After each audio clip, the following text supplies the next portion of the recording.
আসসালামু আলাইকুম গাইস। সিম কোম্পানির লোকেরা আপনাকে বিভিন্ন ধরনের ফোন কলের মাধ্যমে বিভিন্ন ধরনের সার্ভিস চালু করে রেখে দেন। এই সার্ভিসের মাধ্যমে আপনার ফোন থেকে কিছু টাকা কেটে নেওয়া হচ্ছে। গাইস, এই সার্ভিসটুকু কিভাবে আপনারা অফ করবেন আজকের এই ভিডিওর মাধ্যমে আমি সম্পূর্ণ প্রসেসটুকু দেখিয়ে দেবো। গাইস, প্রথমত আপনারা ফোনের ডায়াল অপশনে চলে যাবেন। দেওয়ার পর টেলিটক নাম্বারের জন্য আপনারা 121 নাম্বারে ফোন করে আপনারা এই সার্ভিসগুলা অফ করতে পারেন। এবং আপনারা যদি মেসেজের মাধ্যমে আপনারা অফ করতে চান, আপনারা ফোনে মেসেজ অপশনে চলে যাবেন। মেসেজ অপশনে চলে আসার পর স্টার্ট মেসেজের উপর ক্লিক করে দিবেন। স্টার্ট মেসেজের উপর ক্লিক করার পর গাইস আপনারা 25300 লিখবেন, ঠিক আছে। লেখার পর সেন্ড টু দিবেন।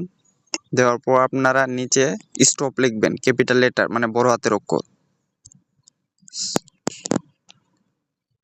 স্টপ লিখে আপনারা গাইস এই সেন্ড বাটন দেখতেছেন, এই সেন্ড আইকনে ক্লিক করে দিবেন। সেন্ড করার পর গাইস দেখতে পাচ্ছেন একটা ফিরতি মেসেজ চলে আসছে। প্রিয় গ্রাহক, আপনার অনুরোধে টেলিটিউন সার্ভিস আপনার নাম্বার থেকে বন্ধ করে দেওয়া হয়েছে। সার্ভিস চালু করতে স্টার্ট লিখে SMS করুন 25300। তো গাইস, এরকম ইম্পর্টেন্ট ভিডিও পেতে আমার এই চ্যানেলটিকে সাবস্ক্রাইব করে রাখতে পারেন। ধন্যবাদ সবাইকে, দেখা হচ্ছে পরবর্তী ভিডিওতে। খুদা হাফেজ।